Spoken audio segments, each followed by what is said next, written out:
Good evening to you. Mark Sutton with HurricaneTrack.com here. Taking a look at Hurricane Delta this evening, discussion, a few things I want to point out, and kind of go over a little bit about what to look for as we anticipate a landfall of this hurricane in more than likely Louisiana in about 48 hours or so.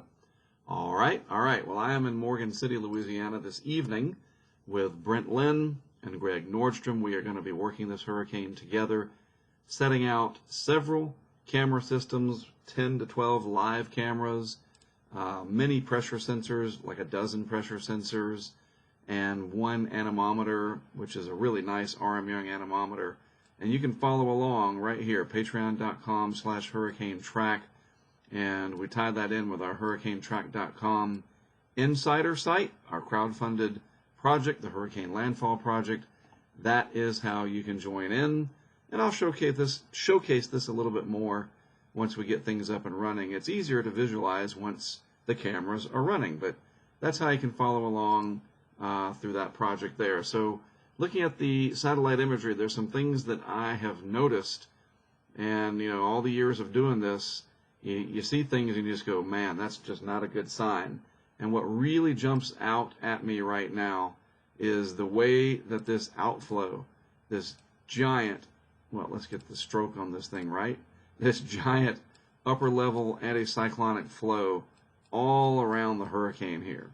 Everything is just fanning out, and you can see the immensity of this area, this big old anticyclone in the upper atmosphere sitting above this like an umbrella, so that the towers of deep convection down here can rise vertically and not get blown off to one side or another. They have to go up vertically, spread out evenly in the atmosphere, and in this case, because there's that big anticyclone aloft, the air is able to whisk out or be whisked away, whatever you want to call it, fans out in a clockwise fashion. It's not a cyclone above it, it's an anticyclone sitting above the system, and that's going to allow it to ventilate and just strengthen. That's the bottom line. It's going to strengthen again. It's probably already doing it right now. And the other thing is the size.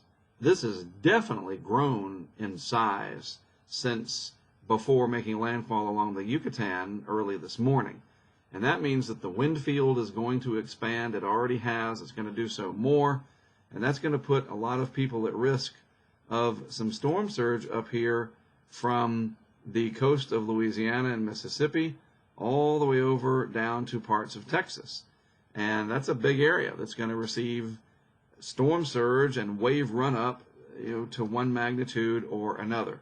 Now, of course, we all want to know, where is it going to make landfall? And I think a lot of people, when they talk about, maybe you hear them at the grocery store, you hear them around the water cooler, whatever, as the case is, social media, now more than ever, that's our water cooler. Where is it going to go? Where do you think it's going to go? Oh, I heard it's going to go this way. It. When people are saying it, they are talking about the center of the hurricane, which is probably down here somewhere. They're talking about the eye. They're saying it, and that's what we track, is that center. That's what the center positions are from the National Hurricane Center. So when people are saying, well, where do you think it's going to go? They're talking about the center. And we lose focus on the fact that look how big that is. I mean, come on. This is what you need to be asking. Where is this going to go? This entire mass of clouds and heavy rain and windy conditions, the big storm surge this is going to produce, where is it going to go? That's what you want to know, the whole darn thing. Not just the center of circulation down here somewhere. You pinpoint, well, it is supposed to make landfall across the Rockefeller Wildlife Refuge, whatever. They say it. Well, that might be where the center goes in, just hypothetically right there. But everywhere over here on that right front quadrant where there's onshore flow, like this coming in, is going to have a pretty significant storm surge. And then what about areas inland? So maybe it makes landfall across the Rockefeller Wildlife Refuge. Well, you still have areas north and east of there, Abbeville and Lafayette, etc., all the way up into interior Louisiana up here, and it's not over. So just try to remember, we're not just tracking the eye, the core. The core matters, absolutely, and that's where the worst of the conditions are usually felt. But this whole thing is a giant wind machine, and it's going to extend its influence pretty far from the coast into the deep south of the United States, and it's going to be a problem. It's going to knock power out again. A big disruption in an area that's definitely suffering from hurricane fatigue. I hate that word suffering, but I can't think of a better word right now. But you're definitely under the influence of hurricane fatigue. But I'm telling you, when you see this telltale sign of this strong upper level outflow all around this hurricane, there's not wind cutting across in this direction like this that is going to run into some shear from a strong cold front or anything like that. Everything seems to be pointing into the direction of that anticyclonic flow all around it, and it's moving into that umbrella like I mentioned, and I think it's going to strengthen quite considerably over the next 40 hours or so, right up until landfall. Now here's something to really take into consideration. This is the upper ocean heat content map, and right now Delta is going to be moving over, this area through here, which is formidable.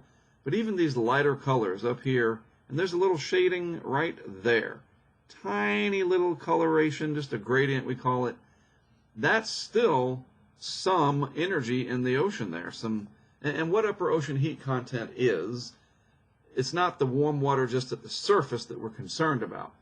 When that warm water is deep below, in some cases 50, 100 meters or more, then you've got a lot of upper ocean heat content. The 26 Celsius isotherm, line of equal temperature, extends deep into the ocean. And that deep water that's very warm resides in the Caribbean. That's the highest upper ocean heat content around our area of the world. There's some over here in the Florida Straits off of southwest Florida and along the western and northern portions of Cuba in the southeast Gulf. But that's not to say, as Delta moves through here and does whatever it's going to do with that turn, this is a real problem right here because it's going to stay in that warmer water.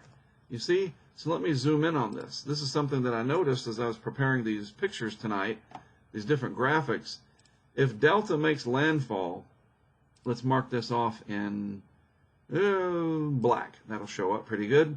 Let's say that Delta makes landfall just to the west of Vermilion Bay and maybe somewhere near Cameron, Louisiana, somewhere in that vicinity, somewhere in this area, this corridor. Do you see the problem? Look at all that upper ocean heat content. It's not much, but it's just enough that whatever this reaches for its peak intensity in the Gulf, as it comes in there, whatever trajectory it takes, and whatever the final path of the core is, take the telestration away, that upper ocean heat content doesn't drop off down here. It doesn't. It drops off really close to the coast, and this thing's going to be moving at more than 10 miles per hour. It's not going to be like Sally, and that's going to be a problem. It really is. I think we're going to have a significant storm surge. I believe it's going to be higher than what we're seeing right now from the National Hurricane Center, and that's going to change. That's not any kind of indictment against their forecast at all. I think it's going to change as the situation changes. And so I urge you folks down here along the coast, I've talked to a couple people today, and they're all about the hurricanes. You guys know. It's not like I'm telling you something that you don't know. You live in the coast of Louisiana. You know hurricanes, the oil business, fishing, shrimping, it's sportsman's paradise down here, right? You know hurricanes. But I'm just reminding you, big time surge for this area through here. It's hard to know exactly what areas will have the peak surge. We saw that after Laura. People kind of hemming and hawing that, well, it didn't wipe out Lake Charles with that big surge, so it must not have happened. But Grand Chenier, Creole, areas near there, you saw. Pecan Island, we've seen it now. People have gone down and done surveys. And we know that it could be a really, really big problem as Delta moves up through this last bastion, this last stronghold of solid upper ocean heat content that is residing in the Gulf of Mexico. We got to be ready for that, that it could really significantly strengthen.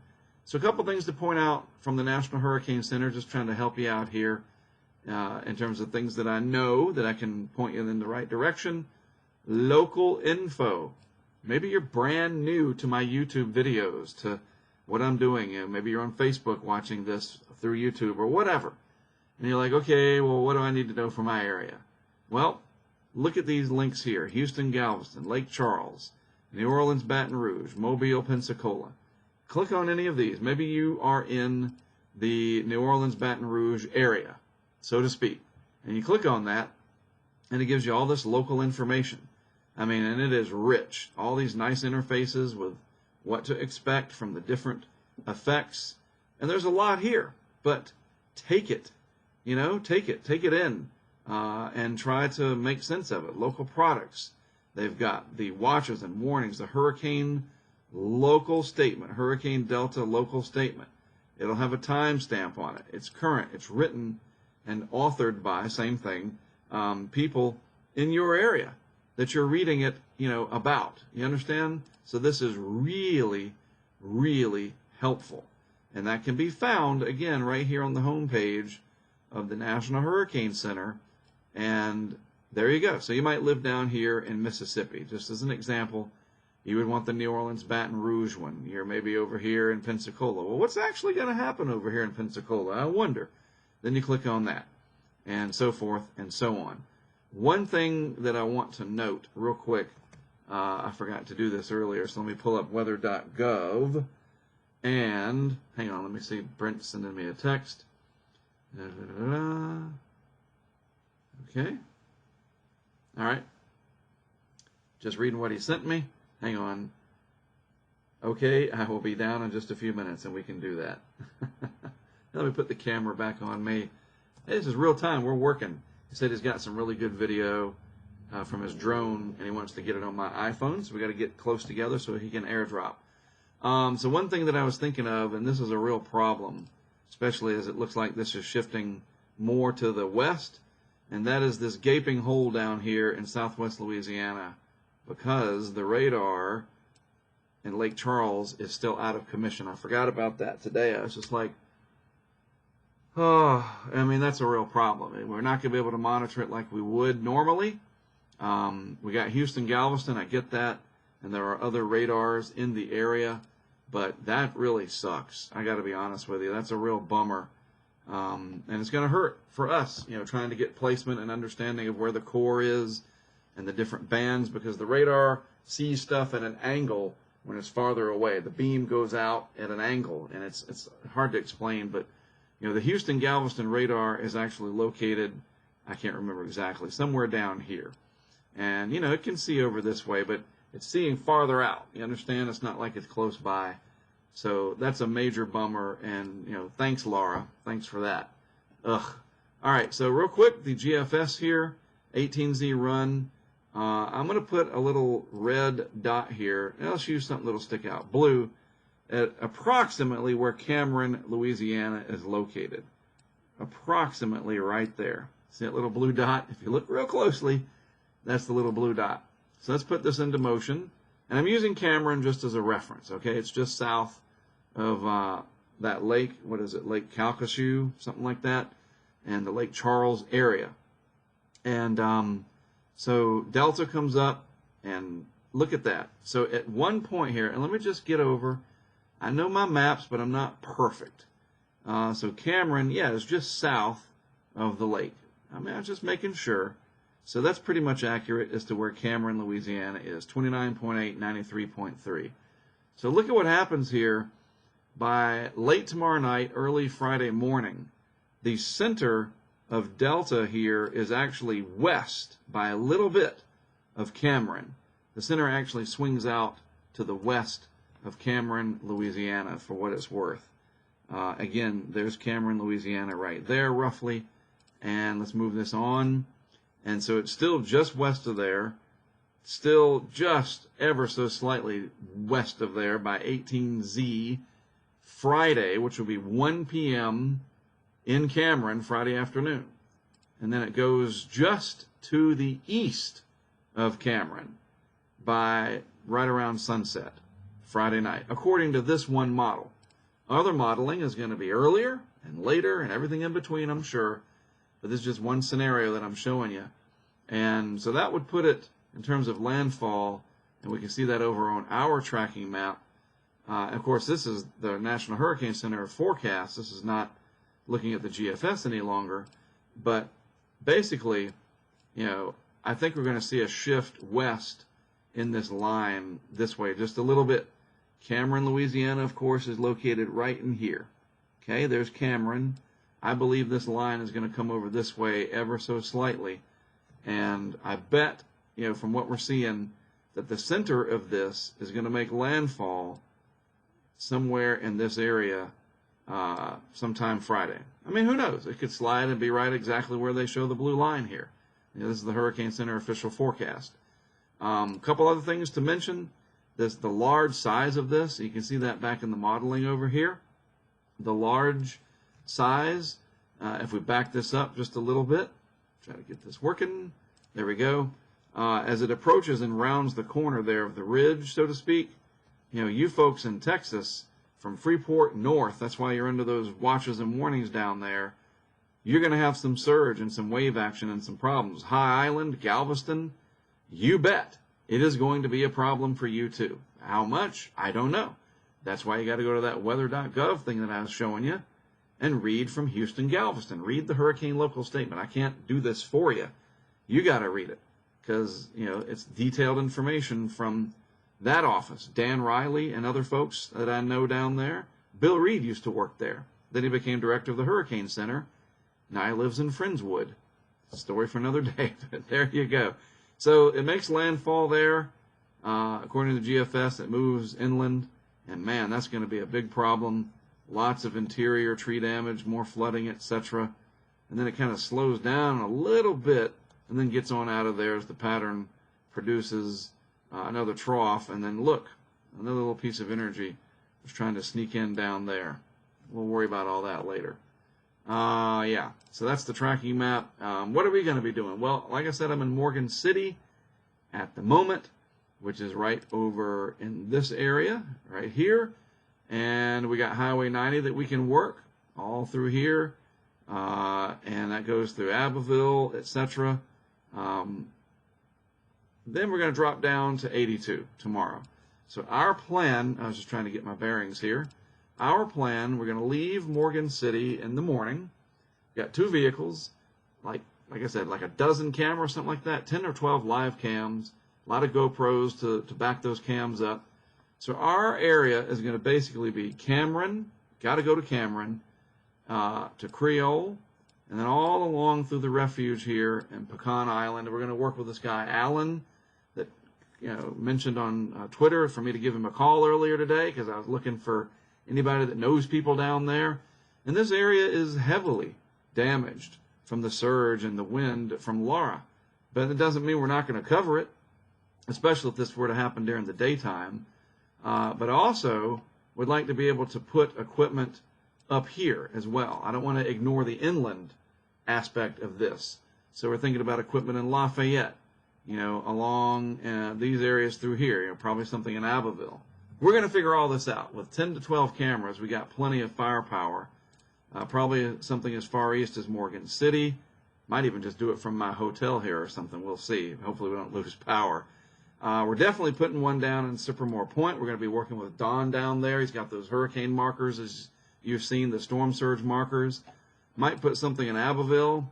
Going to meet with Terry over there tomorrow. He's a big fan of myself and Josh Morgerman. He tags us a lot on the Twitter there. And then down along the coast. I don't know exactly where. We're working on it. That's the plan. Generally speaking, I do want something up in this area inland. And hopefully we don't get more of a shift and it puts Lake Charles proper in play. We're going to have to just wait and see. So this is how we look at things for our planning purposes. This is some of the stuff that I look at that it can hopefully help you to understand what's happening, what to look for, etc. And there you go. And just again, to remind you, it's all part of this crowd-funded project. Right there. Patreon is how we fund it. I encourage you to get involved. It's remarkable. I will talk more about it once we start setting stuff up.